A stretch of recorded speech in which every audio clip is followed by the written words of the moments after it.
From Kansas State University, this is Agriculture Today. Eric Atkinson with you. Here's what's ahead. From Iowa State University, Lee Schulz on the cattle markets this week. He'll review the USDA's Cattle on Feed and Hogs and Pigs reports, both released last Friday.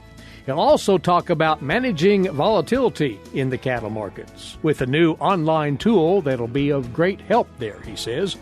Also, K-State's A.J. Tarpoff will advise you cow-calf producers about being on the watch for Anaplasmosis Disease in your herds this fall, how to identify it, and what steps can be taken to control it.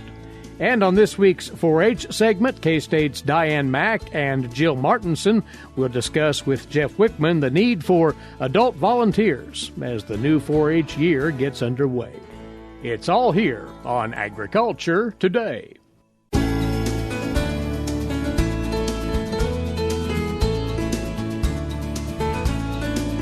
You're listening to Agriculture Today. Again, good to have you aboard.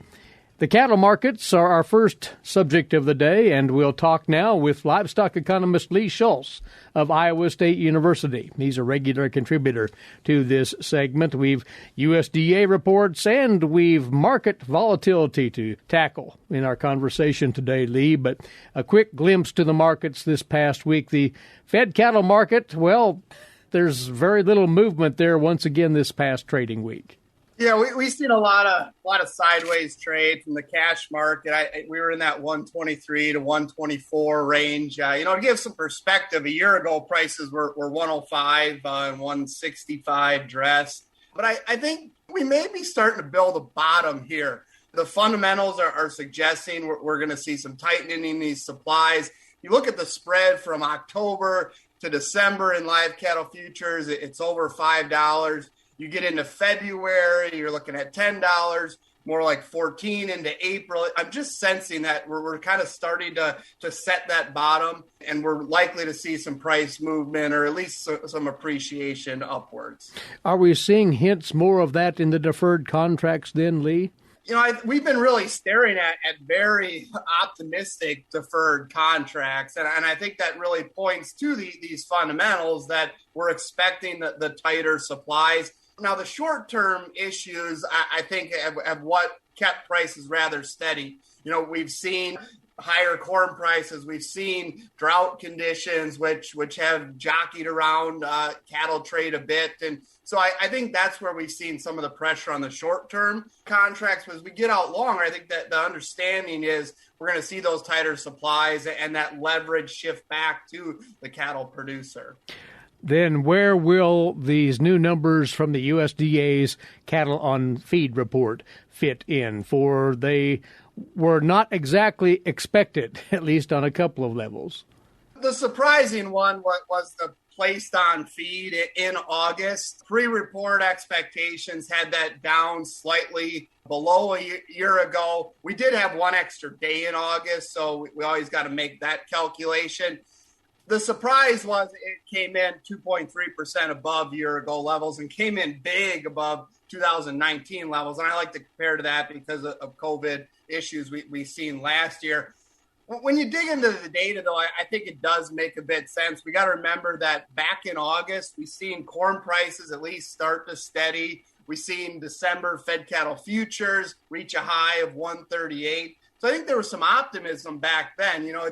Wasn't that long ago. We're already into September when the data is released here. So I think that does make sense. The other part of it is it was mostly heavy cattle. So when we seen 700 to about 900 pounds, that was up 2.2%.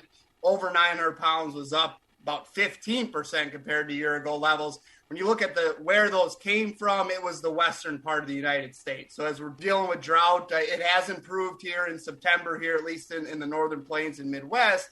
I think we're seeing the stronger placements because of those drought-like conditions. And so I expect that to kind of even out here as we get into this fall run of calves. So you don't think that this report will bring all that much pressure to bear on the market? No, I think once we understand that, I think this was just probably pulling some feeder cattle ahead in that supply chain. I don't sense that we're going to see much pressure on the market. When we looked at overall marketings, they were down slightly compared to year ago levels, but, I think well within the range of pre-report expectations. Cattle on feed numbers were within that range. So I don't think there's going to be too many surprises coming out of this. One other thing that I'll note here in Iowa, we have the less than 1,000 head capacity feedlots, and placements were up big there too. So I think that's indication that there is some optimism as we're staring out into some of those more deferred contracts of some profitable margins. And that's really the reason we've seen those placements up. It wasn't that we're finding more cattle out there. I think it's just the economics of the situation. Well, as we visit here, do want to acknowledge that the USDA issued as well on Friday its quarterly Hogs and Pigs report. And speaking of surprises, the overall number was down and far lower than anybody had expected. This is a bullish report. That's the only way to really describe it. Really, all numbers except for two, and those were more deferred out. They were well below year-ago levels, well below pre-report expectations. What that matters for the cattle market is, I think we're entering tighter protein supplies. When you look at pork, you look at beef, that's going to be supportive of each other. And I think also it kind of points to the situation that livestock producers are facing. We're seeing higher feed prices. Yes, they've come down from what we've seen this summer, but the cost of doing business is higher. And I think that's what this Hogs and Pigs report has indicated, that even though there's a lot of strong support of prices for hogs out there, we haven't seen the expansion that maybe those economics would have dictated. You look at the breeding herd, what was down 2.3% compared to year-ago levels. You look at farrowing intentions, at least for September, November, we're down, maybe up when we look at December, February. So I think this, yes, does point to the short term. We're going to see tighter supplies. And if we do start to see expansion in hogs, it's going to be more of that moderated pace, not the large fluctuations we have sometimes seen in the past. We want to finish with one more thing, Lee, and you put a good article together on this just recently here.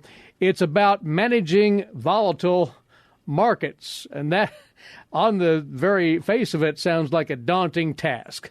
But volatility is something that you think producers should try to get their arms around as best they can. Yes, this even got me a bit out of my comfort zone. It's not something I look at every day, but really what got me thinking about this is we've seen prices trade pretty flat when you look at live cattle in particular. So it was understanding, where prices potentially could go. We know they're going to move. We know that if you look at deferred contracts, prices do look higher. But within that contract, is there some expectation that they could go higher or lower? So it was really about kind of understanding that distribution about maybe what's the most optimistic versus the most pessimistic forecast for cattle prices. How does one work their way through this, very basically speaking here, in as far as understanding that distribution and knowing how to manage their risk within all of that volatility?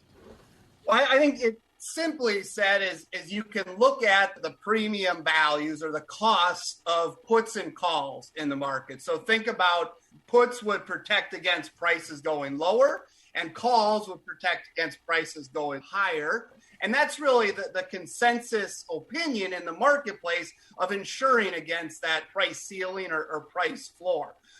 And so along that, you have various price levels that you could insure. And luckily, the CME as a nifty tool to look at these implied volatilities across various strike prices. And so it allows you to kind of look at the shape of that. In live cattle, it's what you would call a reverse volatility skew or SMRC, which means that puts are typically more expensive than calls. Well, why is that the case? Well, we're really concerned about downside risk. Really outside risk, prices lower. Some examples that have given us that in the past are slaughter capacity issues, right? We've seen that with COVID. We've seen that back in 2019. So that's the reason why we have those more expensive puts relative to calls. Now, the interesting thing, as you look at prices now, actually over the last month, the price of calls has increased a lot more. And so I think that's the market thinking, and this is Lee Schulz's opinion, because there's a lot of different ways to interpret this, is that maybe the market's oversold a bit. And we could expect, a price correction and some appreciation higher because of where we're at in the marketplace. Really, though, the best thing that one can do just to get a notion of this is to use this tool that the CME group created not long ago, and it's now available on volatility. What it does, Lee, is allows a producer maybe out of their comfort zone to cut to the chase on volatility management. Yes, in this world of visualizations and ways to interpret data, I think this tool does a great job.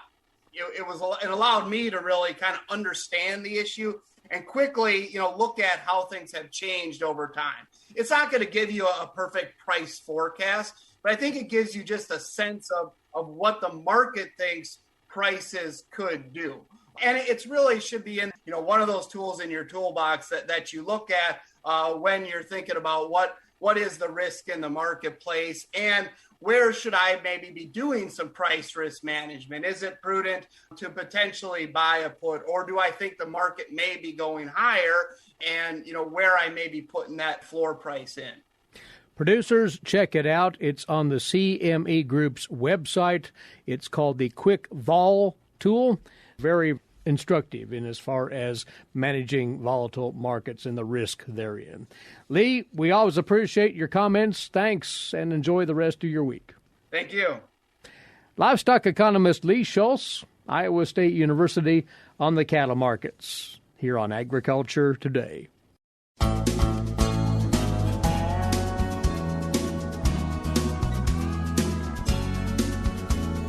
Agriculture Today is back now to bovine health management and a specific topic that is pertinent for this time of the season, for it'll turn up every now and again in our cow herds around Kansas.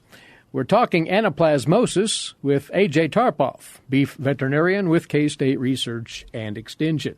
A.J., this is a condition not new by any means. It's been around, but it's something that producers need to be on the watch for, potentially in the early fall, you say. Now is the time. I mean, we can really see the effects and impacts of anaplasmosis almost any time of year. But late summer, early fall, into winter is where we see a lot of the impacts on our cow herds throughout the state.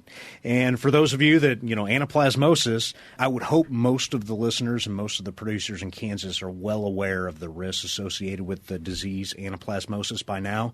But as a quick review, I think it's always good to start with that so we're all talking the same language. Anaplasmosis, it's a rickettsial bacteria, okay? It actually affects animals. It parasitizes their red blood cells. It actually lives inside those red blood cells. And when an animal becomes infected, these rickettsial organisms spread through the blood. They attach to the red blood cells. They get inside. Well, the immune system sees them. Okay, the immune system actually cleans out all of those parasitized red blood cells and tries to clear the infection, which is a good thing. Unfortunately, when the body does that, when the immune system does that, it pulls out so many red blood cells from the system, the animal can no longer carry enough oxygen. So our problem is actually anemia. Okay, they actually have so much red blood cell loss that they can no longer carry oxygen, and that's when we see our clinical signs. How does this condition spread around? It has a lot to do with being vectored by insects, doesn't it? It absolutely. So biting insects, ticks. What we found is, the American dog tick, a dermacentor tick, is actually the main cause of a lot of our spread. Unfortunately, we have a lot of those American dog ticks throughout the state of Kansas. And why this tick is so important is it actually causes, it's a biologic vector. And what that means is instead of just transferring red blood cells from an infected animal to a non-infected animal and exposing them, this tick can bite an infected animal, a carrier state animal, and it will actually take that organism and it'll replicate it all through its entire system, and it'll concentrate that anaplasma organism inside its salivary gland. So the next host that comes by, the next naive cow or unexposed cow, when it latches onto that, it actually injects a massive amount of the organism to actually infect the next animal that comes across.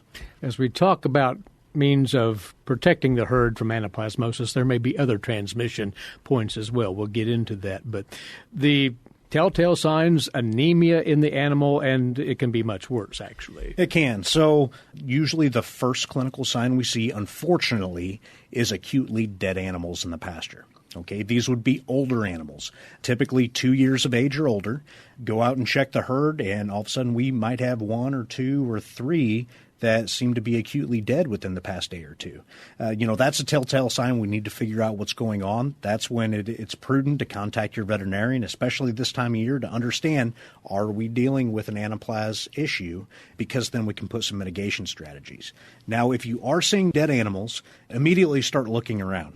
Other signs that we can see: slow, lethargic, animals that aren't quite keeping up with the herd, aren't moving quite as well. Or the other end is if you get close enough to them, sometimes we can either see around their eyes and around their vulva, any mucous membrane can either be extremely pale, or in the later stages of disease and starting clinical signs, they'll actually turn yellow. So they'll be jaundice or icteric. So they'll have yellow. It almost looks yellow around their eyes or yellow in some of their mucous membrane areas. So those animals will be breaking with clinical illness. Whenever we see clinical signs, it takes a while for once the animal gets exposed to actually showing clinical signs. It's called the pre-patent period.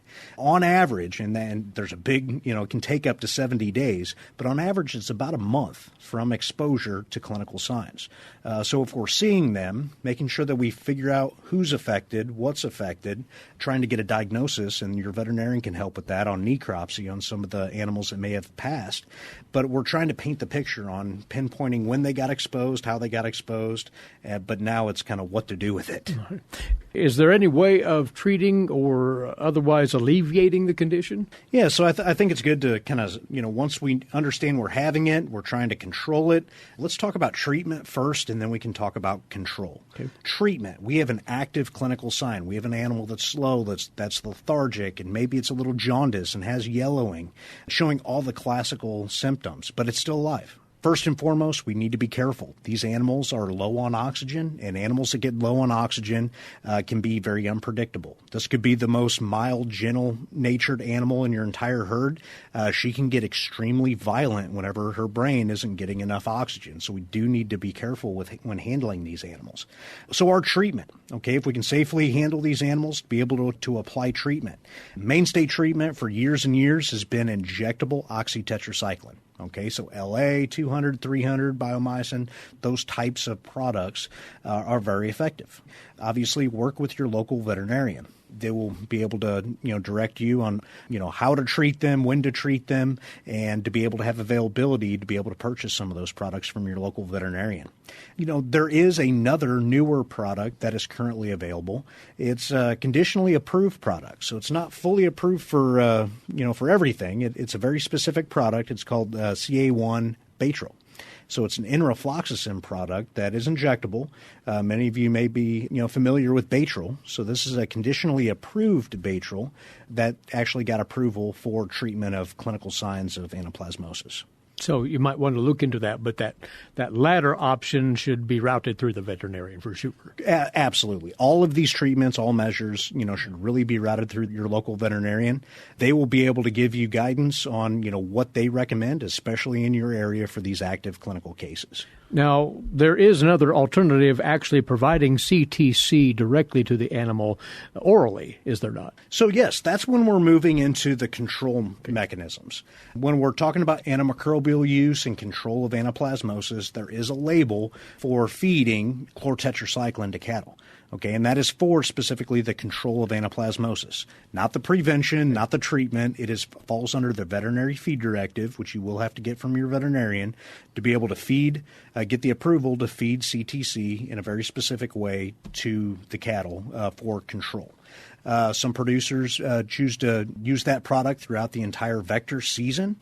Some producers might target that utilization just during when they most commonly see some of these clinical signs, which might be here in the fall. One thing to keep in mind, there's a lot of different formulations on how you can deliver chlortetracycline. There are very specific mineral formulations that you can actually have free choice delivery.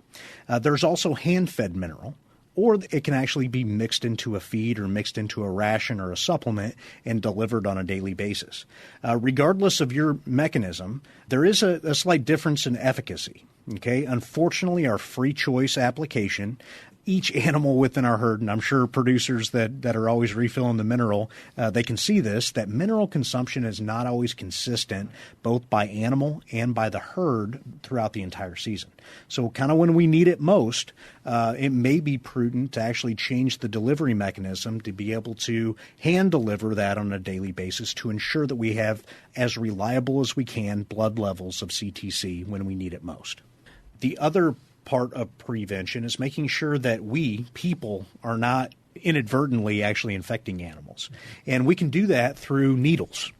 It's actually a very efficient mechanism to be able to dirty needles going from one animal to another can actually transmit enough red blood cells to transmit the anaplasmosis organism to a naive or a non-infected animal. So if you're in an area, you have animals of risk, okay, older cows and everything, changing needles between each animal while you're vaccinating or while you're using some of your reproductive drugs for breeding, changing needles between each animal, that is a big biosecurity standard that can really go a long way. Well, AJ, lastly here, can anaplasmosis be fully eradicated from a herd once it's taken root in one or more than one animal? In some circumstances, is it possible? Absolutely. Okay, they can be tested, they can be culled. There are ways to be able to, work your way out of it. Unfortunately, most of Kansas is what's considered endemic. Okay, so we have it here. It's going to be here for the long term. Even if we cleared it out from a herd, that opens up your herd for potential of reinfection, where we can see more and more losses as years to come. And often a lot of folks talk about, boy, if we could just vaccinate our way out of this. We don't have a fully approved vaccine, but there is a conditionally licensed and experimental vaccine that is available, and quite a few producers use it in Kansas. It doesn't prevent infection. Animals still get exposed. But similar to the usage of CTC as a potential control measure to limit the impacts and reduce the likelihood of clinical signs and active cases, I think that's where it fits in, and a lot of producers, anecdotal reports get along very well with it. It's Anaplasmosis Disease, which afflicts beef cattle herds in Kansas. You cow-calf producers in particular, be alert to the potential of that disease turning up. AJ, we always appreciate the word. Many thanks. Thank you. Beef veterinarian A.J. Tarpoff of K-State Research and Extension. And as he said multiple times here, do turn to your veterinarian for more information and to map out a game plan for control and prevention of anaplasmosis. You're listening to Agriculture Today.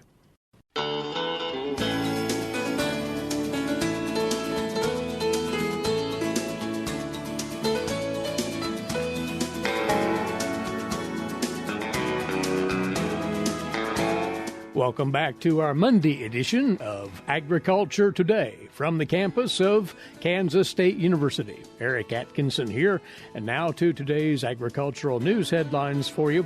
Following up on the Kansas numbers from those USDA reports that we talked with Iowa State University's Lee Schulz about in the cattle market segment, that Cattle on Feed report, Kansas feedlots with capacities of 1,000 head or more, containing 2.47 million cattle on feed as of September the 1st. That inventory was unchanged from last year. Placements during August, 530,000 head, down 2% from 2020, and fed cattle marketings for the month of August, totaling 460,000 head. That was down 2% from last year. As for that Hogs and Pigs report, the Kansas inventory of all hogs and pigs on September the 1st, 2.07 million head. That was down 1% from September of last year, up 6%, though, from June of this year. The breeding hog inventory, 165,000 head, down 6% from last year. The market hog inventory, 1.91 million head, down 1% from last year. And the June through August 2021 Kansas pig crop, 950,000 head, was up 1% from last year. Sows farrowed during the period, totaling 88,000 head, unchanged from last year. And the average pigs saved per litter was 10.8 for the June through August period. That was compared to 10.7 pigs per litter last year. And lastly, in that report, Kansas hog producers intending to farrow 89,000 sows during September through November of this year.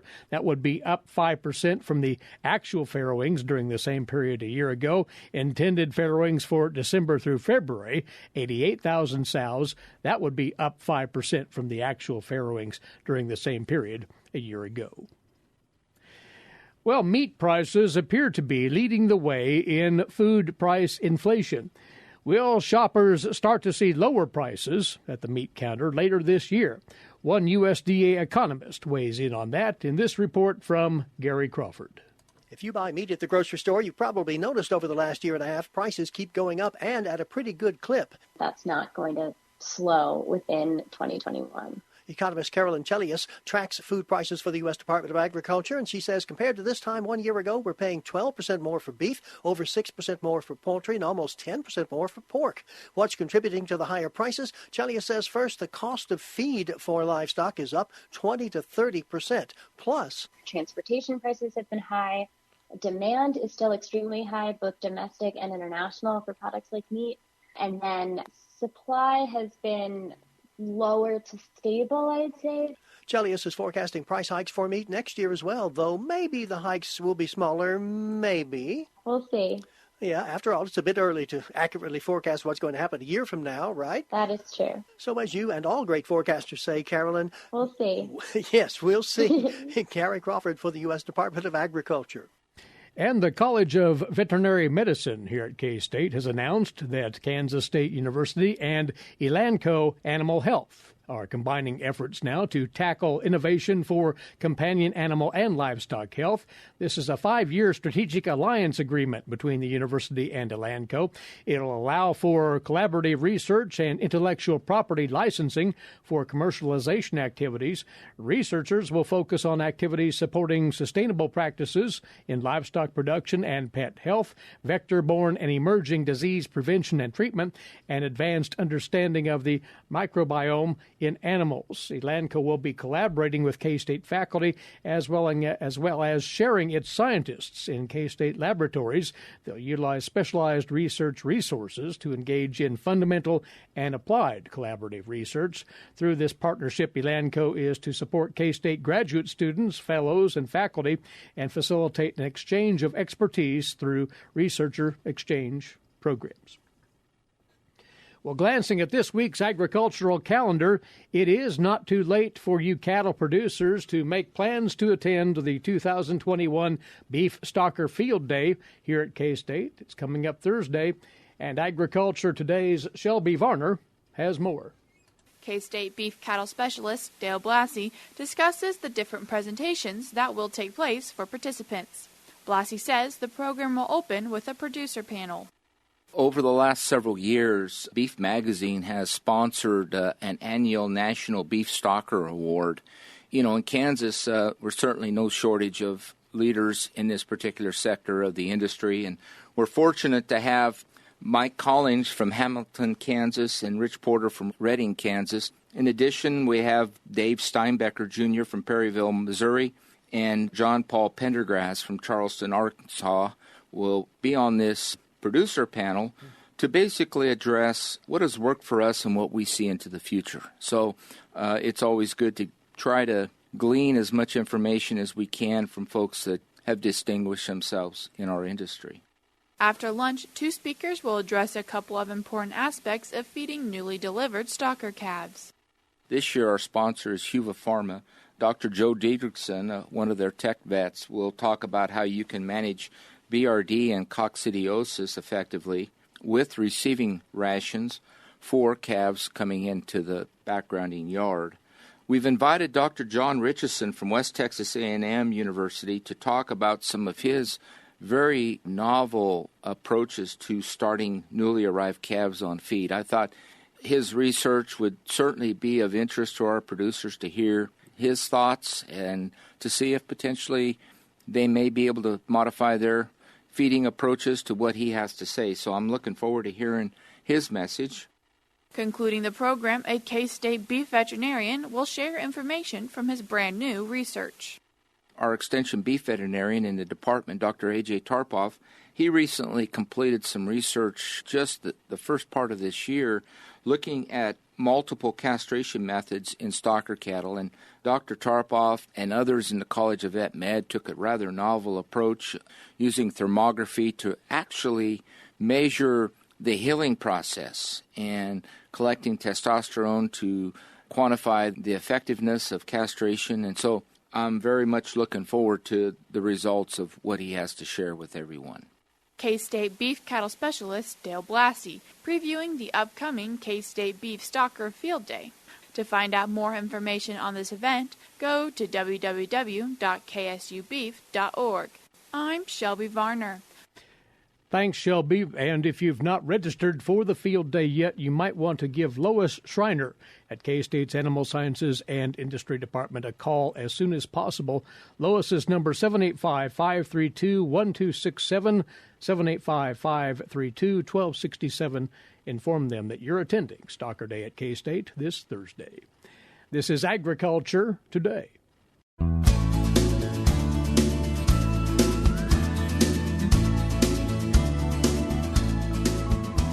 This is Agriculture Today. Along with Eric Atkinson, I'm Jeff Wickman.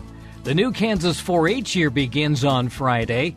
In addition to welcoming more youth to the organization, 4-H also needs volunteers to work with youth on various projects. According to Northeast Area 4-H Specialist Diane Mack and Dickinson County 4-H Youth Development Agent Jill Martinson, 4-H depends on adult volunteers to provide mentoring as well as to help youth grow into leaders. We are moving in on another 4-H year, and as part of that, we're also looking for volunteers to serve in a variety of positions. Diane and Jill are with us to talk about some of the things that go into being a volunteer. First off, just a big thank you for all that the volunteers have gone through since the pandemic hit. Yes, we really appreciate their dedication, creativity, and perseverance through this 4-H year that we've had with the pandemic. And so, yes, first of all, thank you. You know, there's a whole lot of things that I can't explain to you exactly how it happens, but there's a volunteer that takes care of it. And so they are an amazing group of people who make such a difference in kids' lives and make such an impact. So absolutely we want to thank them, and especially after a year where they haven't been able to connect with youth the way they normally would. They've had such flexibility and done such a great job of making an impact even when it's really hard. You're right. It has been difficult with having to make several adjustments to going from really the hands-on in-person learning to more of a remote virtual learning, but it all seemed to work out. It did. And getting back to that creativity and dedication, they made it work and happen. And what did you see there in your local unit, Jill? We definitely had a lukewarm response to the idea of Zoom meetings. But we also had some really dedicated club leaders who made sure that those meetings happened and that they engaged with their kids the best way they could. And I know that that was a huge stress for a lot of leaders was, you know, our kids are tired of looking at Zoom meetings. How do we get them involved? And so just the constant work and the constant tweaking that they were doing. You know, we had a lot of things where leaders were dropping things off on porches the day of the meeting so that the kids would have, you know, snacks and they would have